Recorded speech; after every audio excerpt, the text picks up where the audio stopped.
Hi guys, it's Ian from TCG here, and today I'm going to be bringing you a deck profile for what is my favourite deck at the minute, Dusk Necrozma GX with Magnezone and Zoroark GX. Now the list I'm going to be showing you is heavily based off a list played by Raphael Uti, and apologies because I'm sure I've mispronounced that name, but he piloted it to a 4th place finish at the Salvador Regional Championships. Now I've made a few small changes to the deck, so if you want to see it in its original form, head over to Limitless TCG and you'll find it on there. So to start off, you can see we play 4-4 Zoroark GX line. Now Zoroark GX is that really useful riotous beating attack, 20 times the number of Pokemon you have in play, so it can get up to 120 if you have a full bench. You can apply some early pressure on your opponent with that attack, but the real reason we play this card is for the trade ability. We want to get as many of these guys set up as early as possible so that we can start to trade through the deck, and that really helps to smooth out some of the inconsistencies you might find with a build like this, which I'll talk about in a wee minute.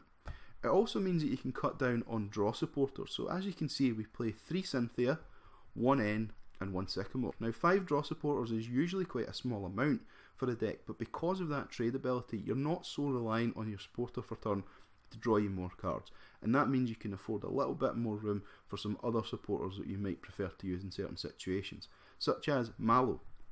Mallow reads, search your deck for 2 cards, shuffle your deck, then put those cards on top of it in any order. So you get whatever 2 cards you want out of the deck, they go to the top, and then you trade to draw them into your hand. So it could be something like the energy that you need to get off an attack, or in an ideal world, on turn 2, Rare Candy, Magnezone. Now I mentioned that a little bit ago about some of the inconsistencies you might find with this build, and you can see here that we play 3 Magnemite, 2 Magnezone, no Magneton. So we're going from the basic to the stage 2 without the stage 1.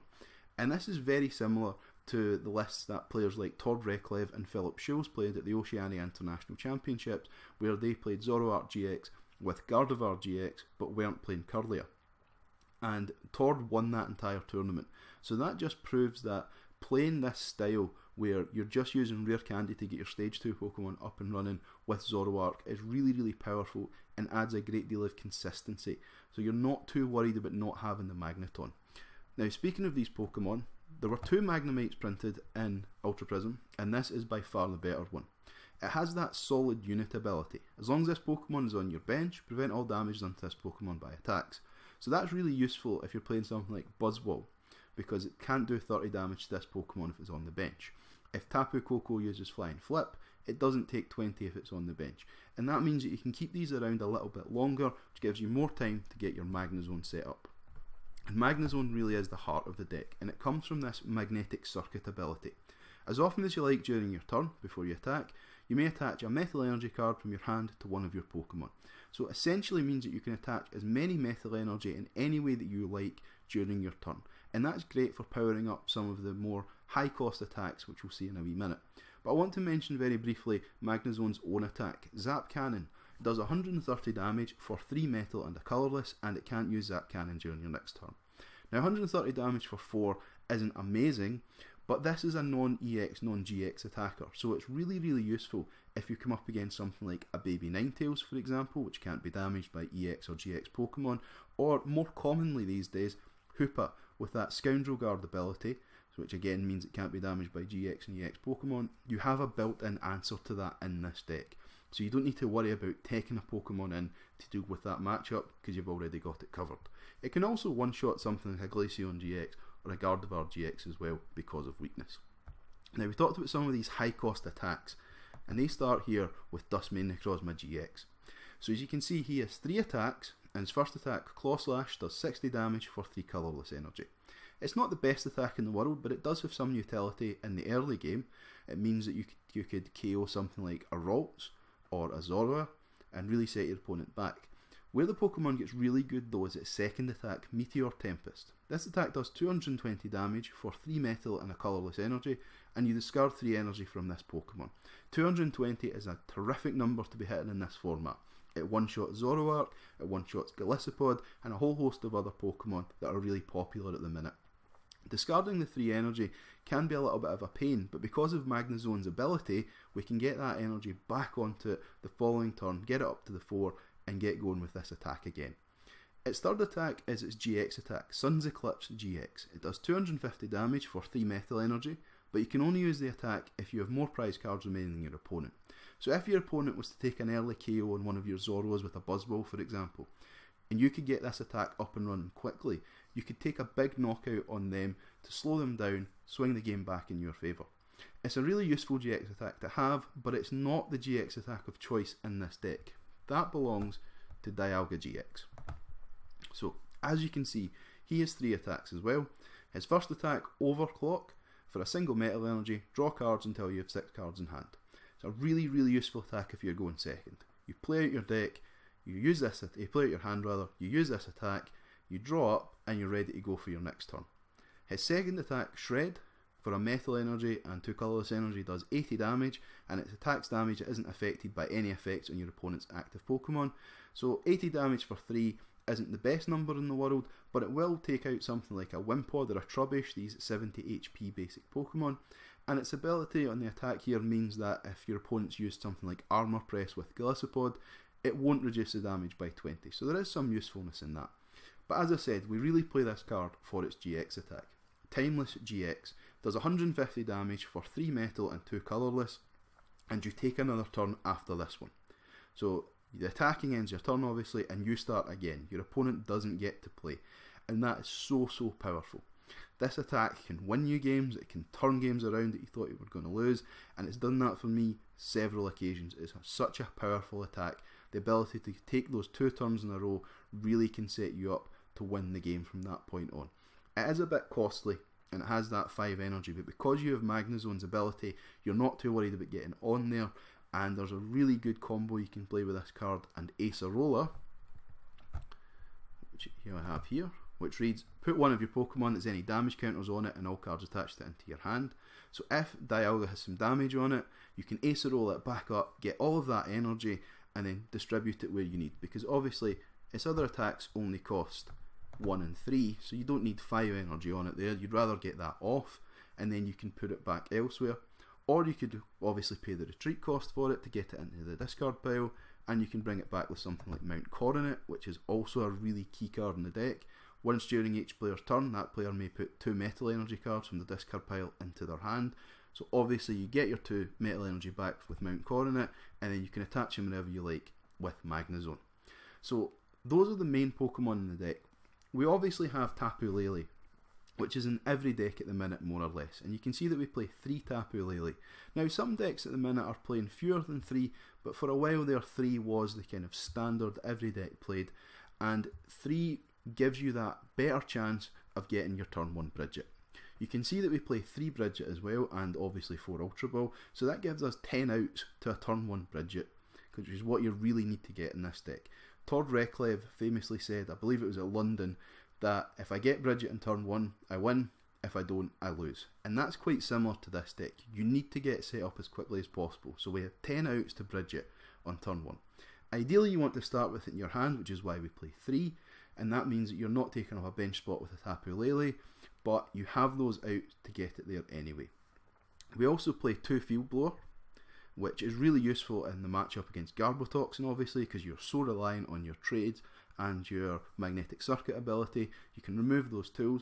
It's also very useful if you come up against something like a Buzzwole GX, which has a Fighting Fury belt, because that takes its HP up to 230, and you can't hit it with Meteor Tempest for a 1-hit knockout. We play 1 copy Professor's Letter, which isn't a card that sees a lot of play, but it's really good in this deck. Search your deck for up to 2 basic energy cards, reveal them and put them into your hand, shuffle your deck afterwards. So essentially it means you search out 2 metal energy and you can use Magnetic Circuit to attach it wherever you like. That could be the 2 energy you need to do a Meteor Tempest with Duskmane, or Timeless GX with Dialga, or the 2 energy you need to attach to your Zoroark GX to use Riot's Beam. There's a lot of utility with it in the deck. Now, I've already mentioned Acerola, and this is the difference between the list that I have here and the original list that was played by Raphael. In his list, he didn't have Acerola in it. Instead, he had a second Mallow and a Mew EX. I felt it was better to cut those and put in the Acerola. In a format where a lot of people are playing Zoroark, which tops out at 120, 150 with a choice band, where people are playing Golisopod, which, 120 off first impression, where people are playing Lucario GX more commonly now, 120 with Aura Strike, it's very difficult for those Pokemon to take a 1-hit KO on Duskmane or Dialga or Zoroark GX himself, Obviously if it's got weakness, that's a different story, but it's difficult to get that one shot. And this is really useful for denying your opponent prizes, first of all. Acer rolling up a damaged Pokemon to deny your opponent prizes can swing the game in your favour. It's also really useful, as I mentioned before, when you pair it with something like Dialga, who has the 5 energy on for his Timeless GX, but he doesn't need 5 energy for the rest of the game, so you get that back up and you can redistribute it where you need to. It means as well with Magnetic Circuit that you can do really cool things like Acer roll it up an injured Dusk main, put something up into the active, pay the retreat cost, mount Corrin the energy back, and then attach it all into Dusk main and you've got a clean Dusk main ready to go. Acerola is a really good card in this deck, and I would encourage you to play it if you want to go down this route. Now, one of the things that surprised me when I looked at this was only 2 Guzma, and at first I kind of thought 2 Guzma seems awful low. Most decks these days are playing 3 and usually 4, but I've found that you don't really need 3 or 4. 2 is plenty in this deck, and partly because you have 4 Puzzle of Time. So Puzzle of Time, if you play 2 of them together, you put 2 cards from your discard pile into your hand. So although we only have 2 Guzma, in reality we have access to 6 throughout the course of the game, if you really need them. I find a lot of the time in decks that I play 4, I start with it in my hand and I need to discard it for an Ultra Ball, or I need to discard it with a Sycamore, and it goes to the discard pile anyway. So cutting down and having 2 doesn't really hurt the deck, because once you get set up with Duskmane, Necrozma and Magnezone, you're knocking out everything anyway, so you're not too worried what your opponent's bringing up. It means that you don't need to try and play around things as much. And it's good, obviously, to have them. You can search them out with Tapu Lele, you've got Puzzle of Time, as I said, so you can use them when you need them. You just need to be sensible about when you use Guzma in this particular deck. And finally we come on to the energy. So you can see we play 3 double colourless energy and 8 metal energy. Now the metal energy obviously goes without saying, you need it to set up the attacks on Duskmane and Dialga. But what's really interesting here is the utility of the double colourless energy. So obviously you can use that to use things like Riotous Beating on Zoroark or Energy Drive on Tapu Lele, but where it gets really good is where you use it with these Pokemon. So Dialga, for example, Shred takes double colourless energy, so it means that you can go metal energy turn 1, double colourless turn 2, and you're hitting for that 80 damage right away. Timeless GX needs 2 colourless energy, so you can attach a double colourless and you'll need to find 3 metal to use that attack, which is obviously really good. Duskmane is where it gets really fun though, because his first attack obviously uses colourless energy, so it helps you get that set up nice and early, but Meteor Tempest is where it gets really good. 3 metal energy and a colourless. Well, if you have 3 metal energy and a double colourless and you need to discard 3 energy from the Pokemon to use the attack, you can discard the double colourless and 1 metal, leaving you 2 metal on the Pokemon ready to attack next turn with just 2 rather than trying to find the 3. So you can get those back with Mount Coronet, you can search them out with Professor's Letter for example, but discarding the double colourless to pay Meteor Tempest's attack cost is really good, and it's something that sometimes people don't see coming as well. So that's the deck list. Okay, we're now going to move over to the Versus ladder and let's see if we can get a few games in, and I'll show you the power of this deck. Okay guys, so just looking for an opponent, and we have someone Grass, Dark, Fighting, Psychic, so I'm thinking straight away Zoropod. That would be my guess here. I'm thinking that he's playing Zoroark, Golisopod when I see Grass and Dark together. The Fighting, perhaps a Tech Sudowoodo for example, to deal with things like Zoroark obviously. We have the Dialga in hand. We don't have energy unfortunately, so we're hoping that we get that energy there. I'm going second, so I definitely want to put that Zoro in the bench just in case I get end, and we will move on from there. So let's see, so I see a Zoro a start. Okay, and this is looking like a pretty decent hand overall. I can Lele for Bridget, I can then Ultra Ball, discard Field Blower and one of the cards that I draw, and that means that I can then get in, get Magnezone up nice and early and get going with that. I like starting Dialga. I'd like starting Dialga better going second obviously if I have the metal energy so I can overclock at the end of the turn, but hey ho, you never know, we might get it off the top deck. Fate's going to give us a DCE just so we can't use overclock I'm sure, but we'll wait and see. Opponent playing that Ultra Ball there, I'm assuming he's going after Lele, Bridget. That's pretty much the turn 1 play for just about every deck, and Zoropod's no different in that sense, if I've guessed right with Zoropod, which I may not have. We'll see in a wee minute, I guess, and it'll give us some clue about what he's actually playing and whether or not I was right. But there you go, Lele, no doubt going to come down Wonder Tag, and as I say, I'm really expecting Bridget here.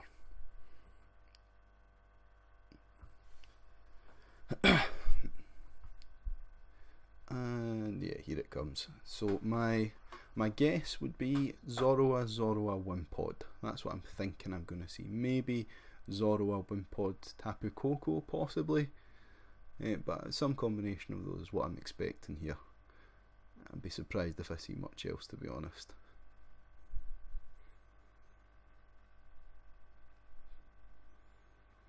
Oh, he's making his way here. He must be looking through his deck. Yeah, there we go.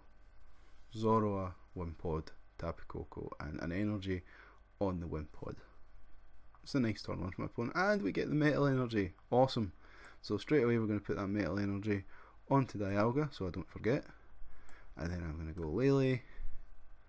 And yes, I do want to search for a supporter, and I'm going to get Bridget, unsurprisingly.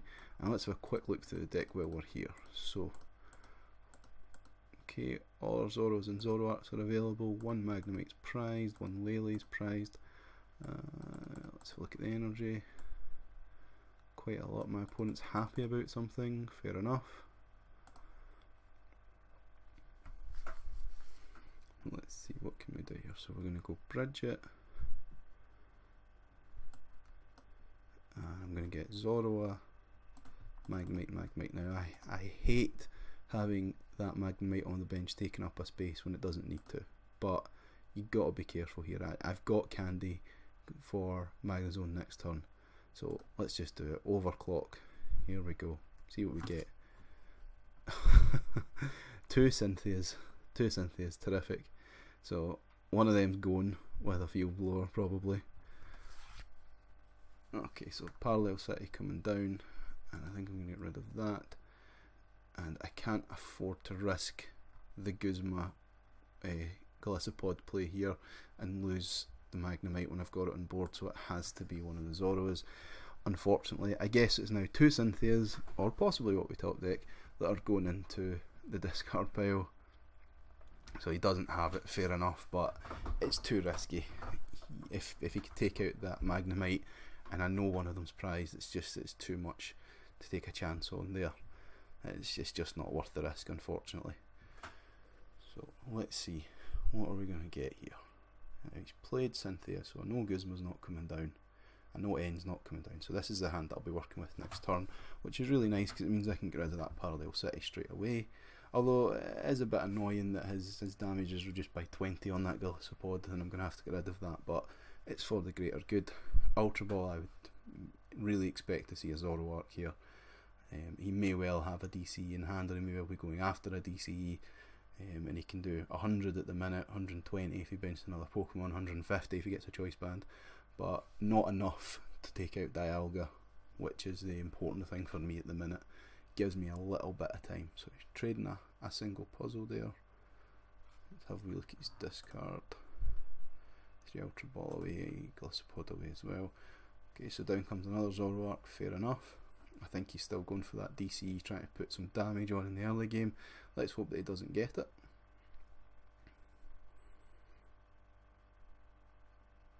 Do they have it? Oh, he doesn't. Good, that's what we wanted to see. Right, so we're not bothered about Mallow right now. So it's going to be, I'd rather not get rid of two Cynthia. So I think it has to be Cynthia and Mallow that go here, just out of necessity. Mallow's a great card and I don't want to get rid of it, but there you go, it is what it is. I can always get it back with puzzle later.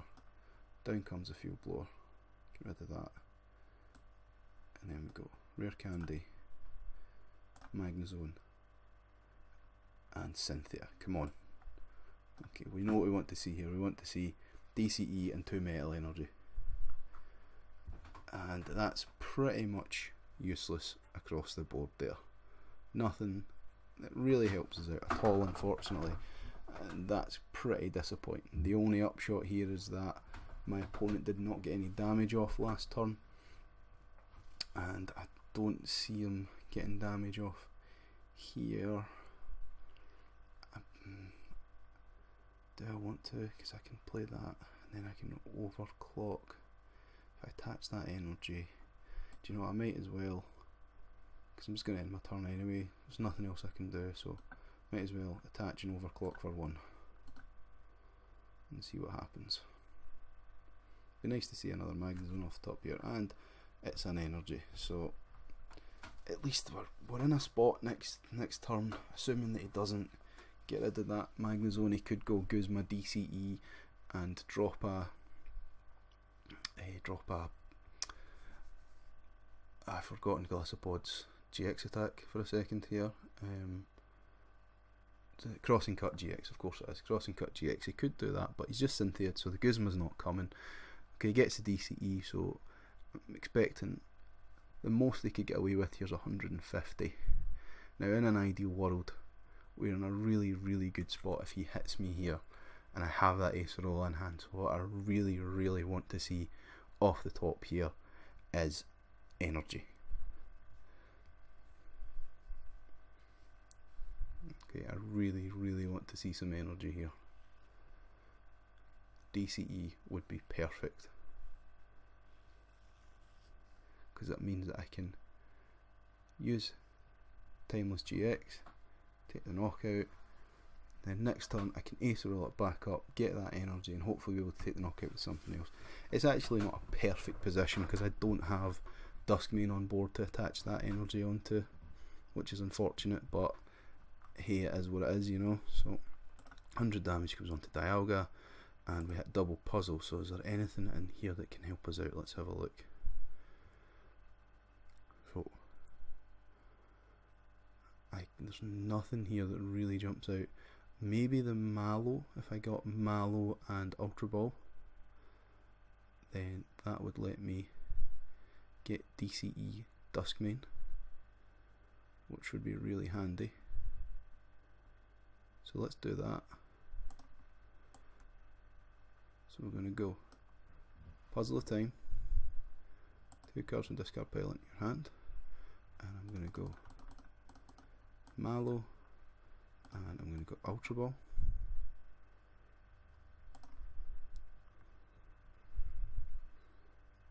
Okay, and I'm going to go Ultra Ball, discarding that and that. Bye bye candies, so I can get Zoroark out.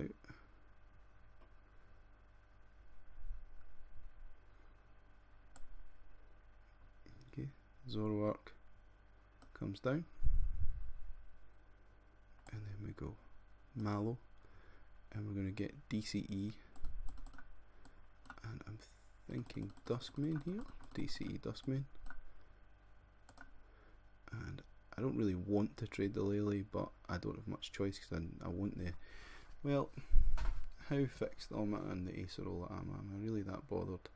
Yeah, I probably am, to be honest, because I want to have the Duskmane available. 150 and 60 is going to be enough to take the knockout in that, so it needs to be, as much as I would like it not to be, it needs to be the Lele. So bye bye Lele.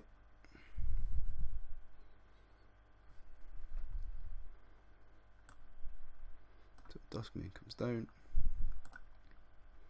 and you go Magnetic Circuit to attach Metal Energy onto here, and then Double Colourless comes down, and we're going to go Timeless GX.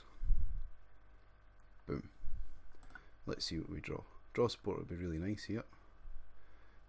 Ultra Ball, well, we're going to get 2 off of that, so that's not too bad actually if I was to go with that, but I think I might just trade the Ultra Ball here. I think that's probably the right play. Let's trade the Ultra Ball.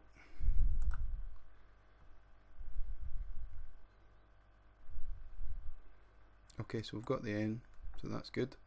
So I'm going to Acerola him up. Up comes Duskmane. No need to rebench him just now. he really just becomes trade fodder at this point. Magnetic Circuit. I'm going to fire all this energy right back onto Dusk main.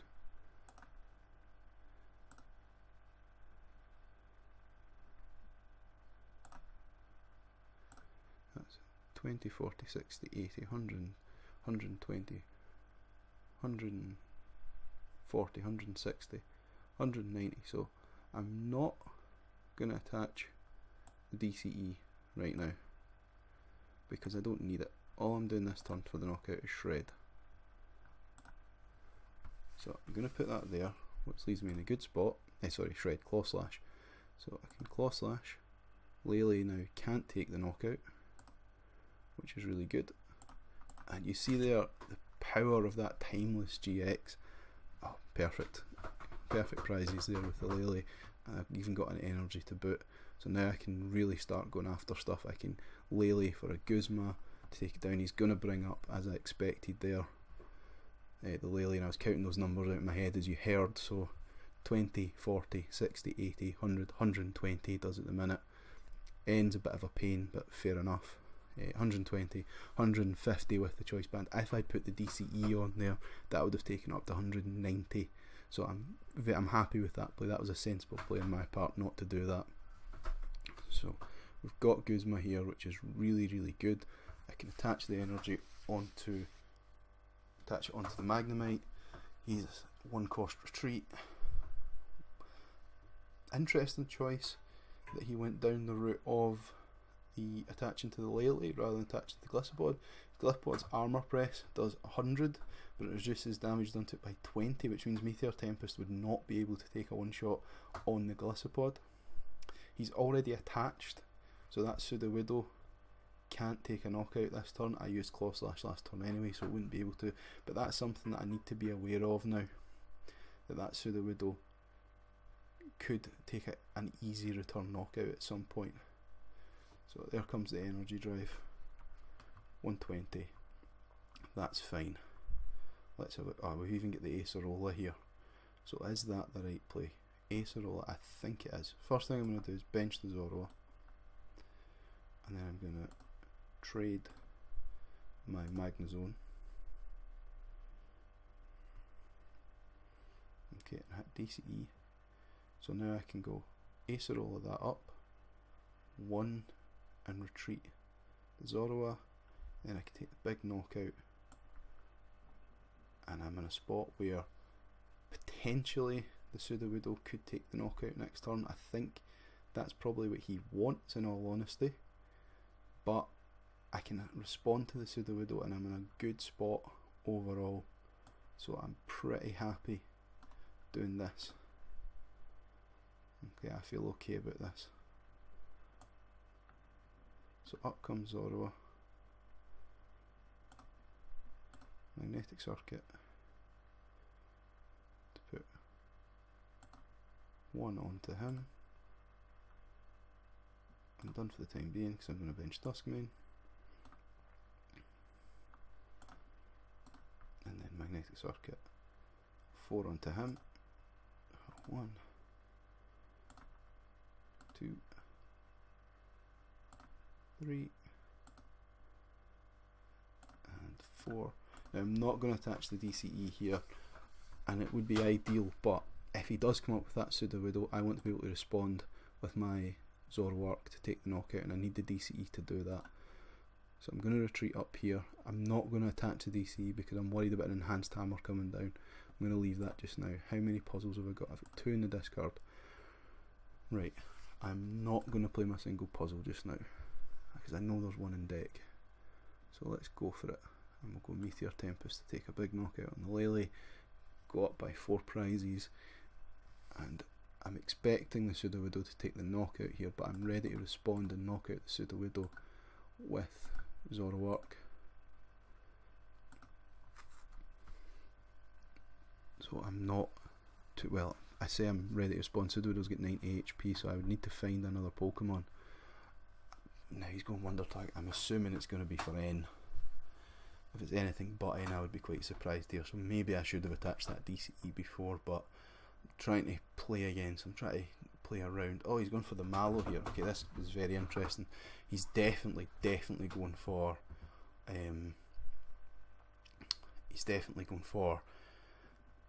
what do you call it, counter energy here to put on the Sudowoodo and come up and take a knockout using Meteor Tempest. I'm 100% sure that's what he's going to go for here, and if he doesn't, then I don't know what he's doing. I'd be very, very surprised at that. The one good thing here is that I have a return knockout on the Sudowoodo if I can find another basic Pokemon, and I've just got to hope that I can get it. So what's he going to get back here? He doesn't need the choice band or anything like that. Let's see, what does he take back here? Maybe he's going to take back a Zoroark and counter energy. Okay, now he's already played Mallow, so I'm not too worried about that just now. Yep, this is exactly what I was expecting. Now, these decks usually only play one Sudowoodo. I'd be really, really surprised if I saw a second Sudowoodo come down here. So up comes Zoroark, and let's hope that we find it. Okay, so we're in a really good spot now that we found that. Let's have a quick look at the energy. 5. So I've got a DCE ready to go. So I'm going to trade away a DCE first of all and see what I get. See what happens out here. So Mount Coronet, which is really quite handy. Let me think. I've got 3. I would need 4. So I'm going to go for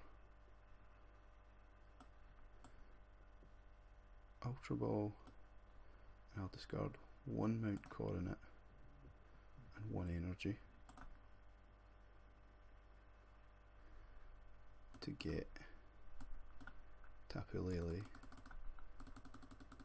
So I'm going to get a draw support. I'm going to get a, come on, wait, as well go after Tapu Lele.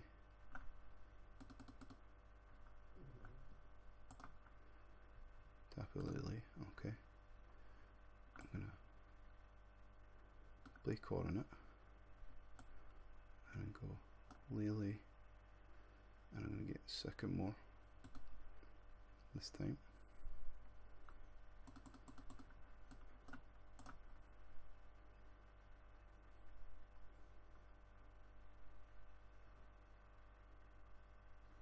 Okay, so DCE comes down here. Yep. DCE comes down here. Coronet back, a couple of energy while I'm here, and then I'm going to Riot's Beating and take the knockout on that. Now I don't know if he has Sudowoodo counter energy, then fair enough. You know, if he has that, then there's nothing that I could have done anyway. If he has 2 puzzles in hand, there's the enhanced hammer, fair enough. As I said, I was playing around that before. I expected that to be coming down at some point. It's no surprise. He's played 3 puzzles, so he doesn't have double puzzle. If he has Sudowoodo counter energy, then fair play. He's going to knock out my Zoroark. I know he's got N. I know he's got N in hand, so the big thing that I'm worried about right now is if he ends me to 1. I can trade out of it to an extent. There it comes. But I just need to hope that I get something decent off of the N that I can then use. Field Blower's not the card that I would like to have seen there, but it is what it is.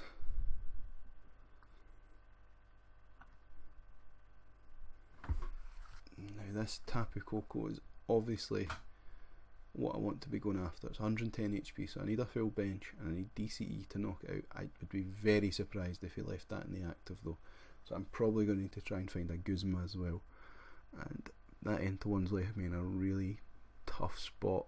I can trade 1 out of it. How many Zoroarks have I got rid of? None, so in theory I should have another 3 Zoroarks sitting ready to go. First impression coming down here, and maybe even armor press. And that first impression, the 120, fair enough. So what have I got here? Let's have a look. Okay, it's a Zoroark, so that's a start. Yeah, so we'll evolve this Zoroark. Let's see what we can do here. We'll go trade. Field Blower. I'm going to go trade the Bridget. Let's hope something comes up here. Professor's Letter Coronet now. What can I do with this? Now, unfortunately, I'm not going to be able to take the knockout this turn. But what I can do is go Professor's Letter first of all to get two of these out.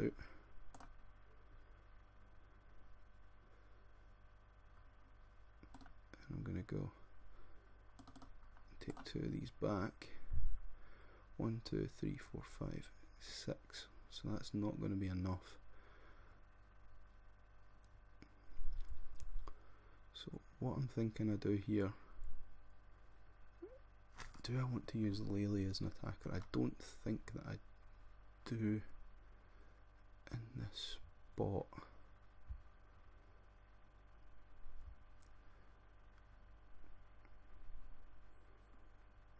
I don't think I can afford to give up one of my Zoroark, so let's go Magnetic Circuit.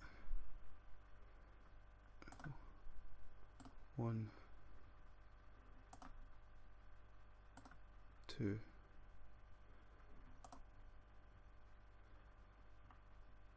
1.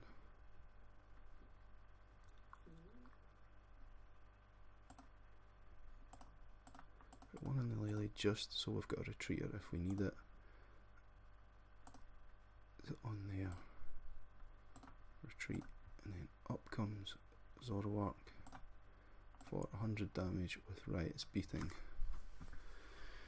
Now the one thing that I know here is that he can't win the game, but he can take out my other Zoroark, so I'll just need to wait and see. If he Guzmas, retreats to Apikoko and knocks it out, so be it. There's nothing I can do there.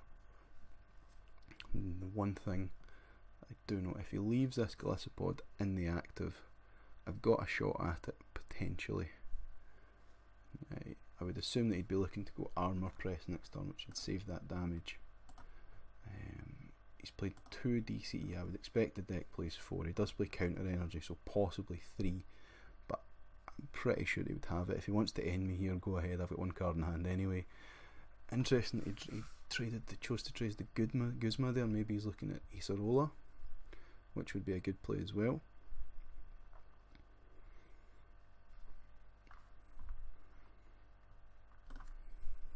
Let's see, what does he want to do?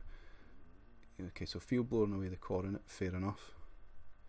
That's not much of a surprise. I can drop it next turn, I'm not bothered about that at all. Tapu Lele. I mean, is he going to go N here? Is he going to go Guzma? I would assume Guzma. He's going Acerola. Oh yeah, traded Guzma. So Acerola, which is fine, it's a fair enough play. Yeah, so I would expect to see DCE come down on the Zoroark, and then he's going to take it 120 with Riot's Beating, unless he wants to attach to the Wimpod. He knows though if he benches the Wimpod, it gives me an easy knockout, potentially. Yeah, so Riot's Beating for 100. That was a smart play by my opponent not to bench the Wimpod there. So let's have a look. We get a single puzzle, and we get a Mount Coronet. So let's see. Played 2. I don't seem to have played any Guzma. So I'm going to play the Coronet to get back to energy. And then let's start trading and hope for the best. What we really want to see here is a Guzma. Guzma. Okay, Guzma. We have the Guzma, but we now need a Pokemon, which is really frustrating.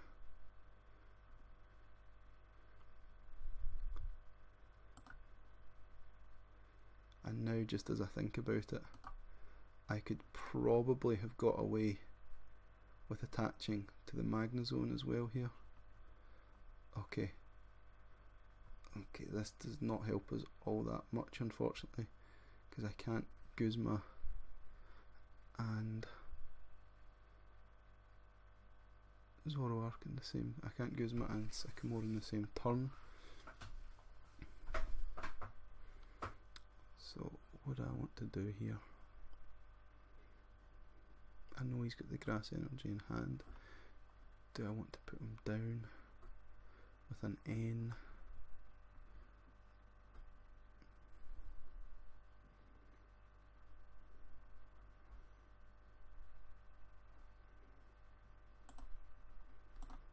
Okay, this is what I'm going to do. Magnetic circuit onto here. Right, it's beaten for 100 and pass. And the hope here now is that he benches the Wimpod, takes the knockout because he's got an extra bench Pokemon, and then from there I can go ahead and Guzma. He might end me.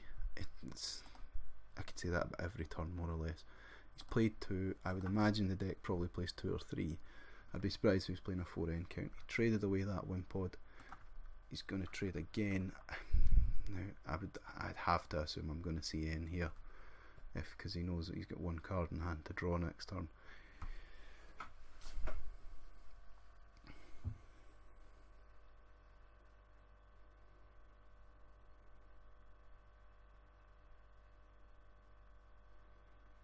The only thing I will say is if he takes a knockout with this, I have a slight chance with possibly getting taking the knockout with Magnezone. It's very, very tough. Yeah, that's kind of what I was expecting to see. There it comes. There's the Wimpod. So that's what we were really hoping to see, to be perfectly honest. We now... there comes the N, and I knew that was coming. I knew it was coming. That's so frustrating. And it's DC that comes up. It brings up the fresh Wimpod. It brings up the fresh Zoroark. And now it's completely reliant on our top deck.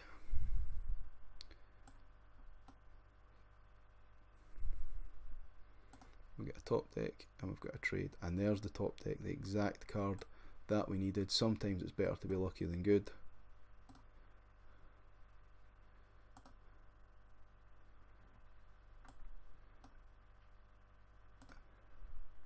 And there we go. Right, it's beaten 4 game. That was a really good game. I thoroughly enjoyed that game. Well played to my opponent there.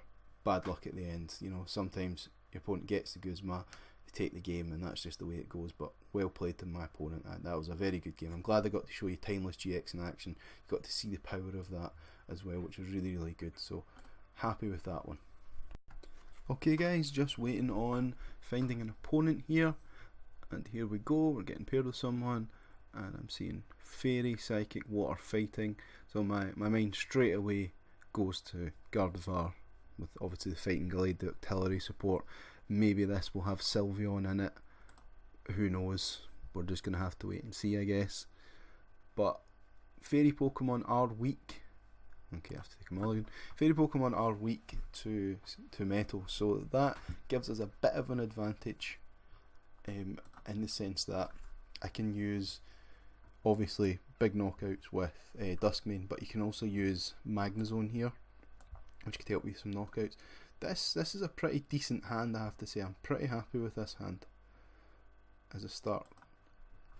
Okay, particularly going first here, because it means I'm going to be able to get, assuming my opponent doesn't end me on his first turn here, it means I'm going to be able to get that Magnezone out straight away. Okay, and there's an extra Zoroark just for the sake of it. So play the Bridget first. Let's see what we're looking at here.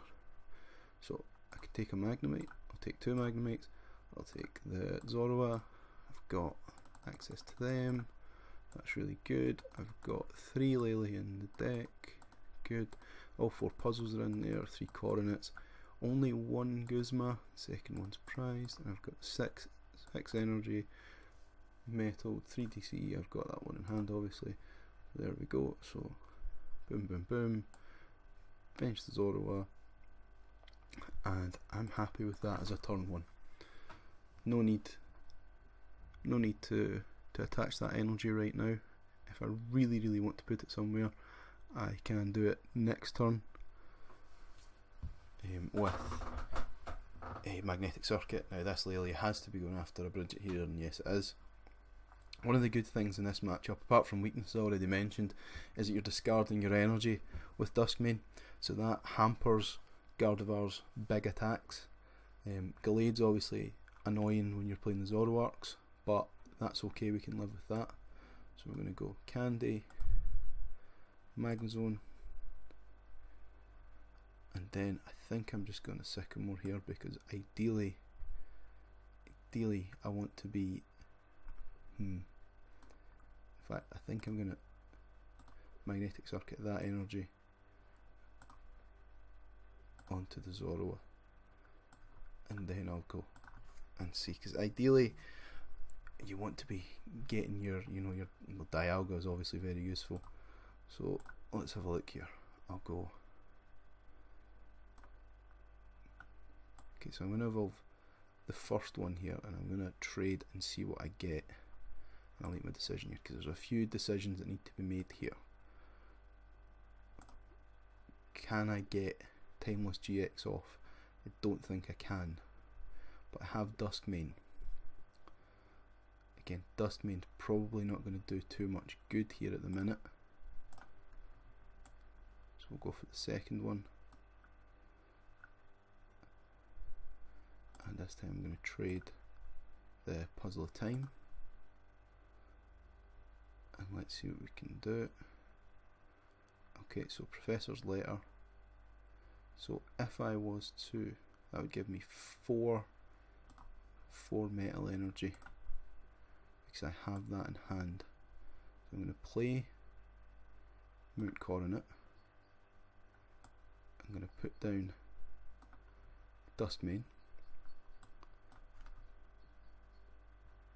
I'll take 2 energy out of the deck. I'll pay the retreat to go into Duskmane, and I'll Mount Coronet that energy back. And then I'm going to go and magnetic circuit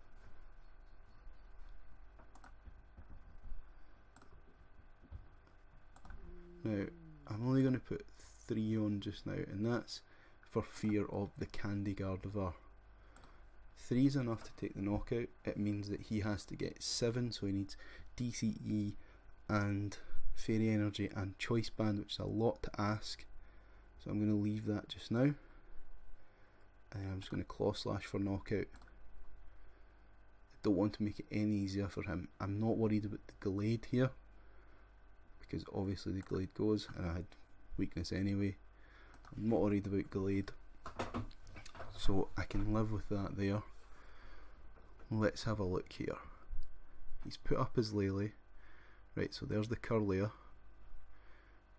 Okay, he's going to do 100 damage with the Lele. He's going to go Ultra Ball, presumably for a Lele for a draw supporter. Oh, he had Sycamore in hand. He's going to go for Artillery here to try and draw out. Just threw away a Gardevoir there, so that maybe suggests that he's going down the. Oh, he's got Super Rod, so he's probably going to put it back in. Fair enough. Yep, here it comes. So Gardevoir's obviously really powerful, so I don't see him abandoning it in this deck. Okay, now that's a pain, but we can get rid of the Zoroark and we can get rid of the Magnemite, and it's not perfect, it's not ideal. If I really need rid of it, okay, the end's coming down, fair enough. Fair enough, that's not too surprising, but I've still got access to my trades at the minute, so I can draw my way out of this. I get Mallow back, I can get, if I need it next turn. So Candy coming down. So there comes the Gallade. I'm going to see Premonition. Ideally here, what I really want to see here is a Guzma. I want to get rid of that Gallade. I want to take away the main threats that he has here. The Acerol is obviously very handy. If I don't get the Guzma, I can Acerol it up and hit with a clean Duskmane. Assuming I have the energy for that, of course. So Ultra Ball comes down, and then trade away this other Magnemite as well. Okay, now let's have a think here. Acerola up. These all take 2 to retreat. So then I can put... If I Acerola him up, I can't take a knockout on the Lele, which is really, really frustrating here. So my thought is Magnetic Circuit, put it on here, and then that done, and I'm going to go for Cynthia here, I think. Yeah, I was hoping that I could get that Guzma some energy to retreat, but unfortunately that's not how life works. So there goes the Coronet, which is nice to see. I've got a DCE, so I'm going to keep the DCE for the time being.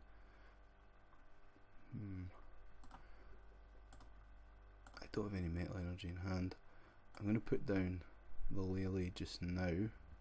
These decks tend to only play one Parallel City, but I think I'm going to go...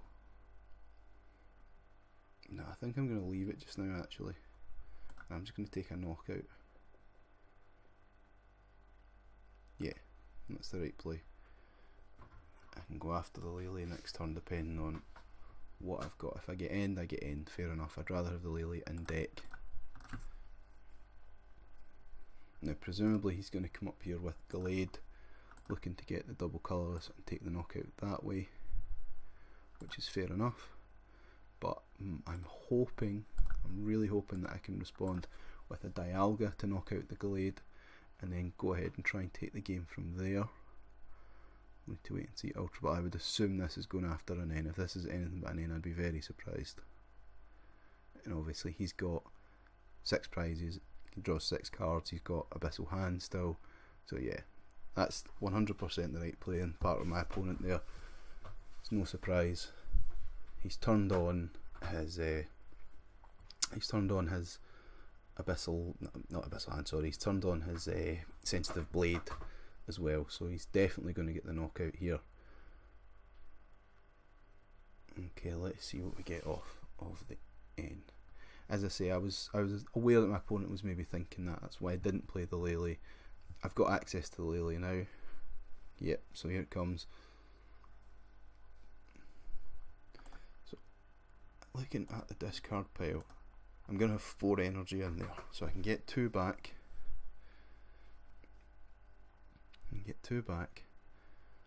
Which is going to be okay. Sensitive Blade takes the knockout there, fair enough. I expected that to happen, so up he comes, and let's see what we can get here. Okay, so we've got DCE.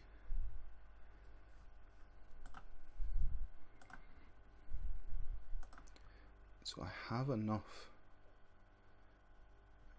in theory I have enough to get off the Dialga play. The problem is that Zoroark is in the active, so I'm going to need to find a way to get rid of the Zoroark and have enough energy for Dialga. So my thought here is that I'm going to go how many energy have I got in hand? It's 4. Right, I'm going to go Ultra Ball, getting rid of DCE and Acerola. Lele. Let's get a wee look here. I've got 2 Cynthia. Okay. You know, it is asking a lot, to be fair. But we'll see what we can get here. I could go for the N, but I need the cards here. I need to be looking to take this knockout. So that's pretty much what I'm going to have to do. No matter what here, I might as well put the energy on the Zoroark, because no matter what, it's going to need to retreat in some way. So if I put that on there just now, maybe gives me more options for retreating. Okay, so straight away we're going to trade the Bridget.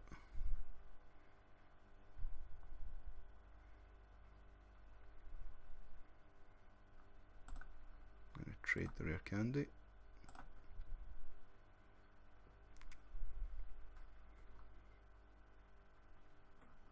Okay.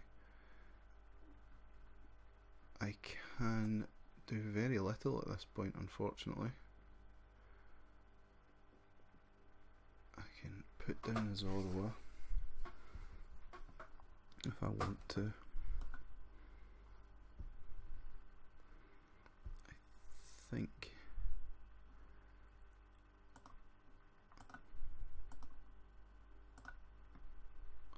well, I'll take the 2 energy back for a start for certain. And then I'll put that onto there. And I'll retreat into the Lele. And then I'm just going to have to pass. Not ideal, but hey, there you go. If you can take a knockout on the Lele, so be it. What I'm really thinking here is that next turn I could get access. I could take out the Gardevoir,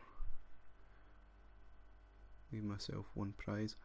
In an ideal world I would be able to get Dialga online.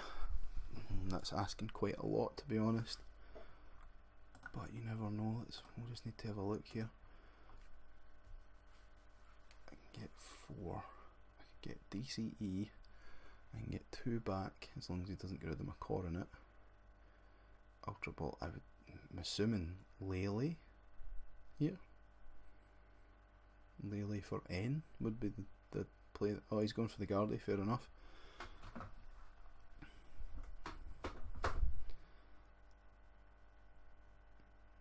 Okay, had Lele in hand, so this has to be for an N here again, which really hampers my plans. Every time I've done anything, my opponent has had the N here. It's really frustrating.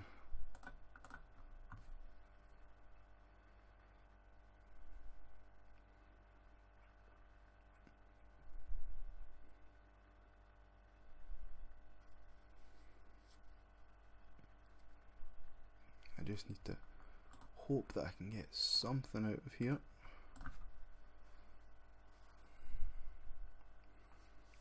Premonition static deck. Has he Abyssal Hand? I don't think he has. Yeah, would not surprise me here if I see a Field Blower coming down. Super Rod, fair enough. Not in the best of spots at the minute. If I can get some of the energy back, I can potentially take a knockout with Magnezone. Let's see what we can do here. Trade Bridget first of all.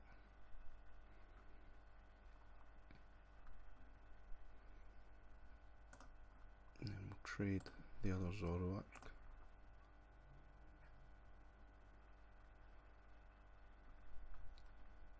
Okay, so I can get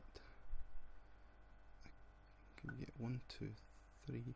I'm ahead on prizes, which is rather annoying. So Shred doesn't help me particularly.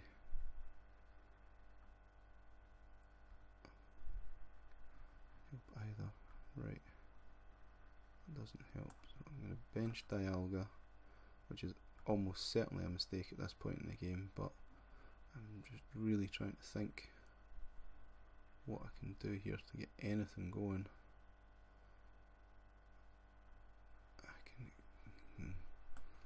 Then I think I just have to Guzma up the Octillery and hope that he's out of energy.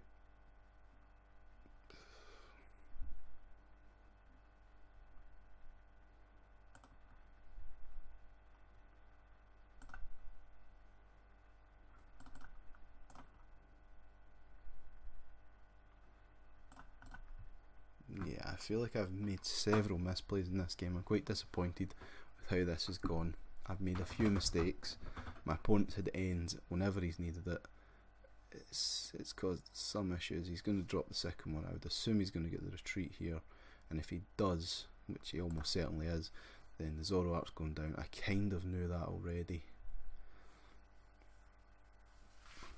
yeah, my thought here is, that's an interesting one. Why is he bringing up the Pokemon that can't take the knockout? Is he planning on Guzma maybe? If he is, then he's already played Sycamore, so that's a strange play by my opponent. I don't understand that one at all, but fair enough. So let's see, is this giving us some kind of in here? Trade the Zoroark.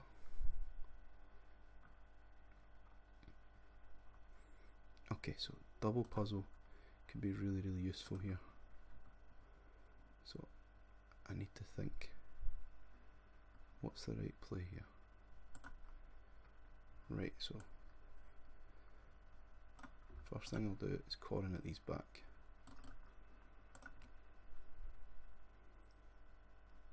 Okay, and then I'm going to go double puzzle.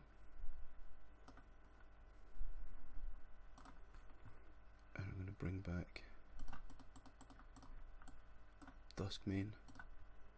And I'm thinking my other puzzle piece here.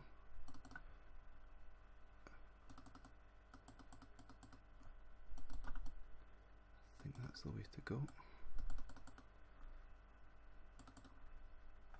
Yep. So they come down. He comes down. And then I'm going to drop Acerola. Have I traded? No, I haven't, so I'll trade away the Ultra Ball. I'm not going to need the Ultra Ball.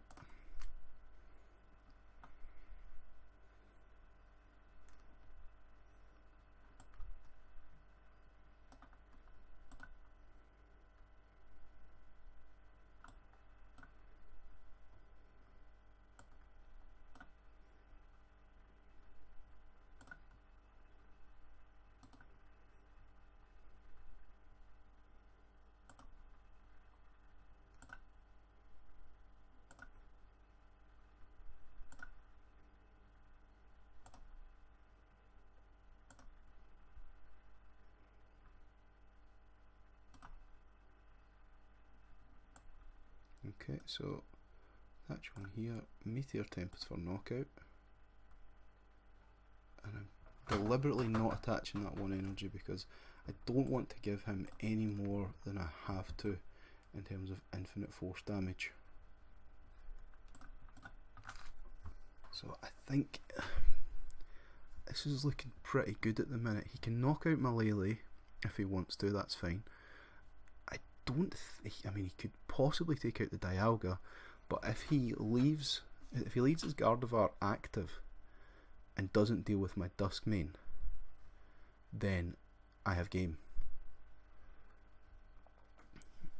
That's plain and simple. So that'd be 1, 2, 3, 4, 5, 6. So he's up to 180,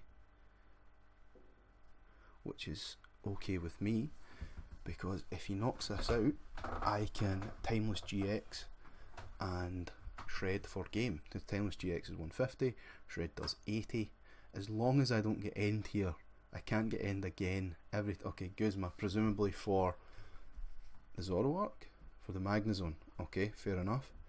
Sensitive Blade does not do enough for the knockout, which is totally fine. Let me see how many Guzma I've got. Both my Guzmas are away. So first thing I'm going to do is evolve this up. I should have enough for game here because I can attach my DCE here and then I can coronet back 2 energy, except I've only got 1 in deck and discard, which is rather annoying, but that's all I need because I can go boom, retreat into Dusk main, Magnetic Circuit, and my opponent just scooped at that point. And that was another pretty good game, but I think that my opponent made a bit of a misplay there when they brought up the Gardevoir and didn't take the knockout in the Dusk main, because I felt that I was a bit behind at that point, and he gave me an in there. But again, it shows you that this deck has a lot of different ways it can play. Okay, it can get behind a little bit and it can pull it back there. Okay guys, so here we are in the versus ladder looking for an opponent. Let's have a look here, see what we come up against. Hopefully we'll get a good matchup out of this one. And we have, I would guess, Paw Patrol here. Almost certainly Zoroark Lycanroc, or potentially Zoroark Lucario, I guess. So, won the coin flip, we're going to go first. And let's see what we get in our opening hand. Okay, so in all honesty, this is not a great hand. To start out the Zoroark, and then I think I'm going to bench the Magnemite in a wee minute. When you're going first, it's good practice to not bench Pokemon, because what you're drawn to in the next turn could change that. See, now this is frustrating, because I can bench the Magnemite and then I can N if I want to. My opponent's going to have access to 7 cards regardless. I think it needs to be the N here. I don't think I can Sycamore away this many resources in turn 1. So let's have a look. And that is really disappointing to see that double puzzle coming up just now. We'll bench that Zoroark. I really hope I don't need to double puzzle for an N next turn. And I have to pass there. That's a very disappointing turn 1. We did not hit that bridge yet. I have to assume my opponent's going to have the bridge yet. So down comes Parallel City. Yeah. Let's have a look here. He's obviously going to get Bridget off the Wonder Tag. And this will give us a clue as to what he's actually playing. As I say, I would guess it's either Rockruffs or Riolas, rather, that are going to come down here alongside Zoroas. So it's a Rockruff, fair enough. He's got a strong energy on that Rockruff to start off. Okay, so let's get a look here.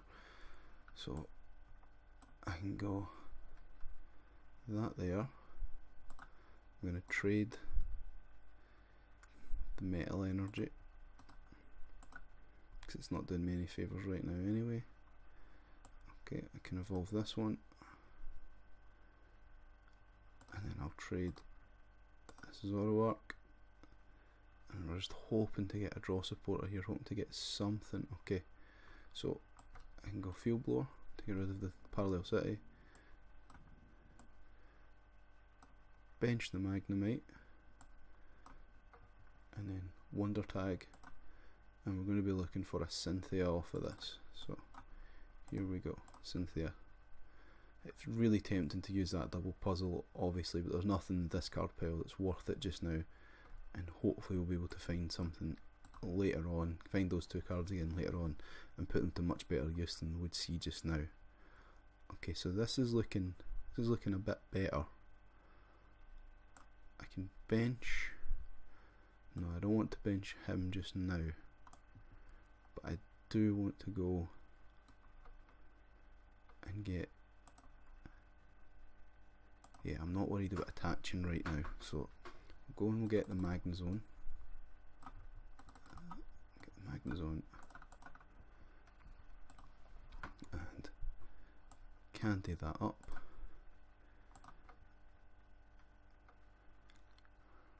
And I'm going to pass the turn there. Now, the reason I haven't benched the Dusk main just now is because I don't want to see a Floatstone come onto the Zoroark, and then he can use Bloodthirsty Eyes to bring up the Dusk main. Dangerous Roll GX gets him 2 easy prizes and takes out my main attacker. He could possibly do that with the Dusk main, with the Magnezone rather. If he wants to go down that route, then you know I can live with that to an extent here. Okay, so he's playing Cynthia. He obviously didn't have much in hand. Get Ultra Ball. I would assume this Ultra Ball is going to be finding him a Zoroark here. He throws away, yeah. So he can start getting some trades going, similar to what I did myself last turn. Okay, yep, here comes the trade. And then comes the Rockruff, and he hits the DCE, which is fine. And is this a double puzzle that he's playing here? If it is, I would assume he's going to get back Parallel City Cynthia? No, it's a single puzzle. Single puzzle. And I'm assuming Riot's beaten. Yeah, Riot's beaten for 120. So let's get a look. Where are we here? Okay, so how many metal energy? I've got 2 metal energy in the discard, and I have. Okay, so I'm gonna go trade, and I'm gonna trade that puzzle because if I've got the 2, that worries me slightly. Now I can put that in, but that's really not going to help very much. So let's trade the other Zoroark and hope that we actually get something here. Okay, so let me have a think here.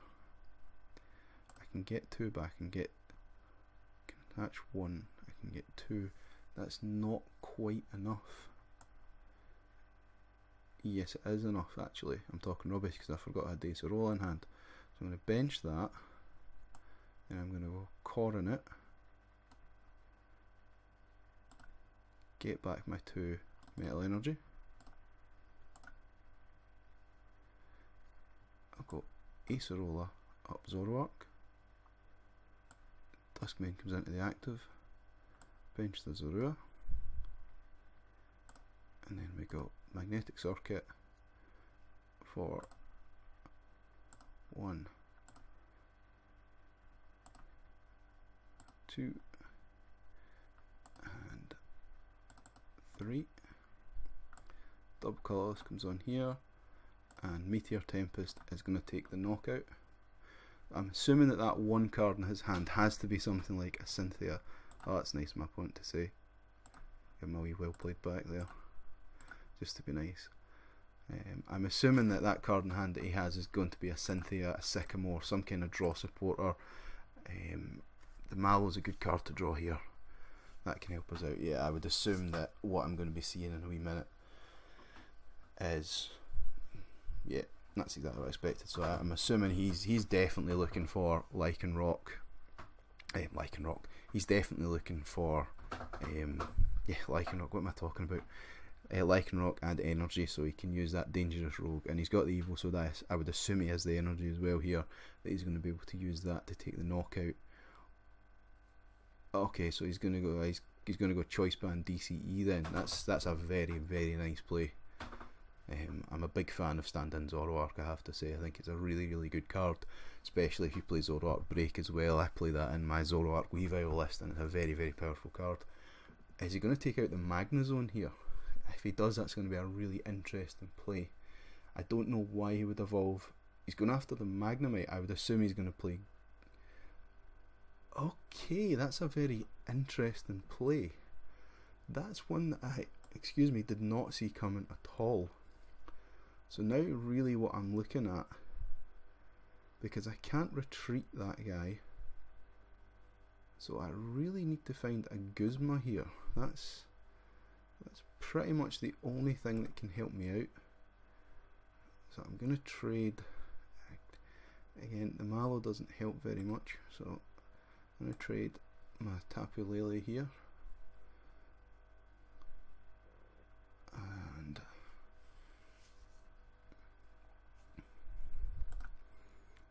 my initial thought here is that I'm going to trade the Mallow and I'll keep the Sycamore. I'm going to trade the Sycamore rather, and I'll keep the Mallow.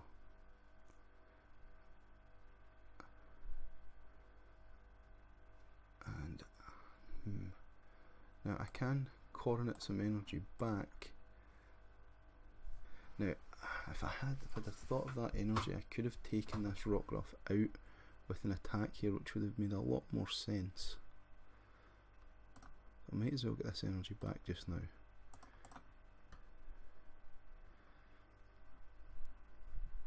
I don't want to attach this because I'm expecting him to Guzma knockout next turn. And that's the play that I would be looking at. So I'm going to play the Mallow, and I'm going to put Guzma at the top, and I'm going to put Mount Coronet at the top because I need to make sure that I can get that energy.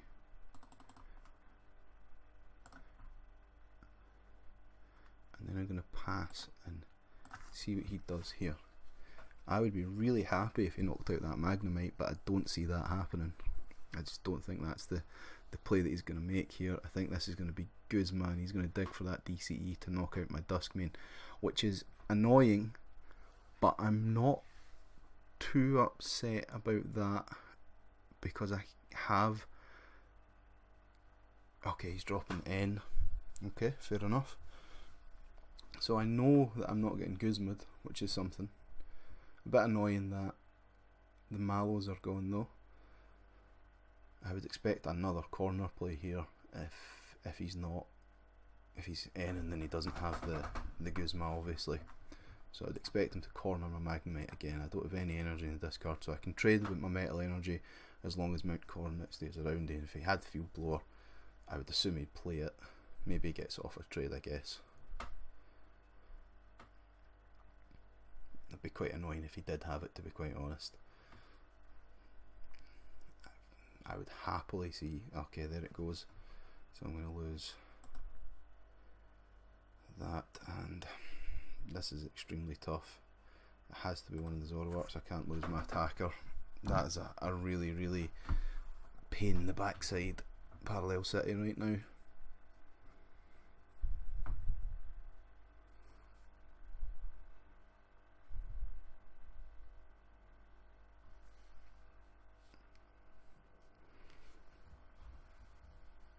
Ultra Ball coming down,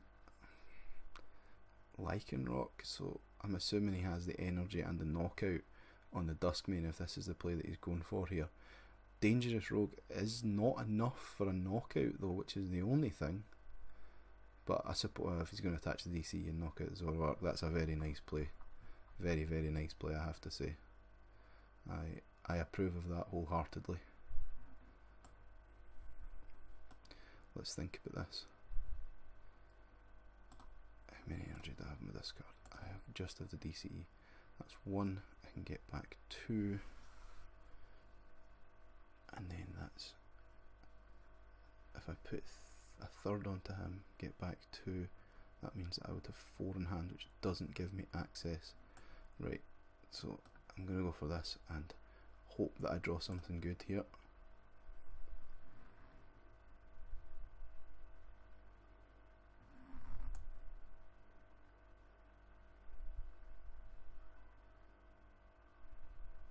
Okay, so I can get a knockout on this guy this turn. So let's go Field Blower for these two.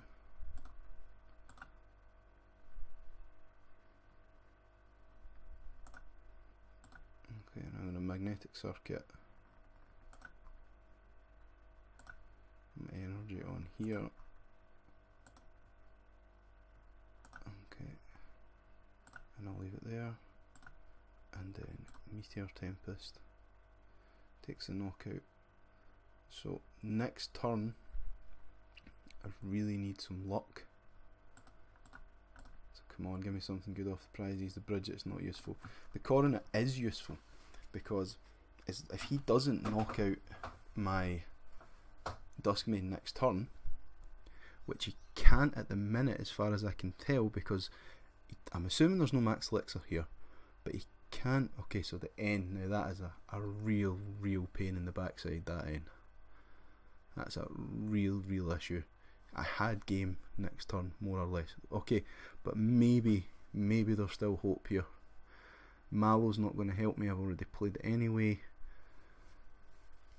Let's have a look, what is he going to do? Okay, so he's going to Riot, it's beaten, yeah, for 100, so this is it. Let's see, I think we could have game here.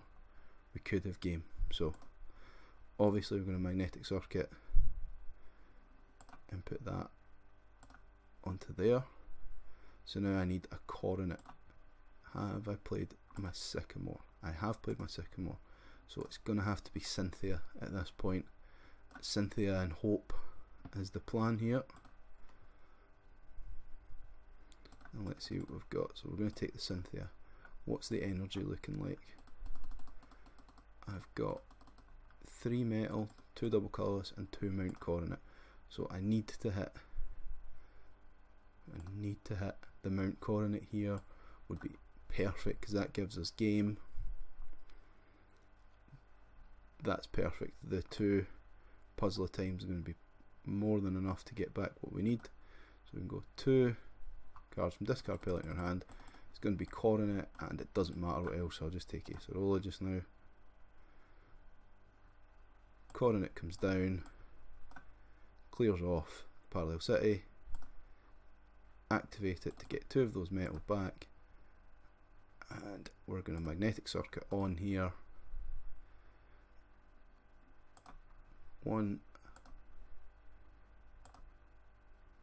2, and Meteor Tempest takes the knockout. So you can see there just how powerful that Meteor Tempest attack is. There are few Pokemon that could one-shot that Zoroark GX to give us the game there, and he is one of the ones that can do it. That was a good game. That was a good game. My opponent seemed to whiff a couple of things, but he made some really nice plays as well. That Parallel City really hurt us there earlier on, but again, it's showing you that power that we were talking about before when you can take those big one-shots. Happy with that. That was a good game. Happy with that one. And that is us, guys. Thank you very much for watching. I hope you enjoyed this video. I got to show you some of the cool wee things I was talking about back at the very start. So we got to pull off Timeless GX, for example. We were discarding DCEs to pay Meteor Tempest costs, and you really got to see the power that this deck can generate. The ability to take these big one-hit knockouts with attacks like Meteor Tempest, the ability to take a secondary turn with Timeless GX is just fantastic.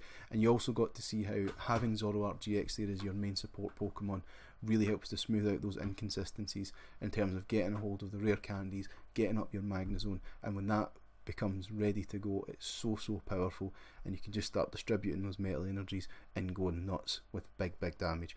So again, thank you very much for watching. I hope you enjoyed the video. If you have any questions or comments, you want to discuss anything about the deck, please feel free to get in touch. You can obviously find DonkTCG on our YouTube page. Please subscribe. You can find us on Instagram, Facebook, Twitter, all the usual places.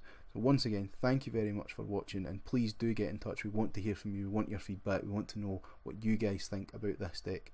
Thank you and goodbye.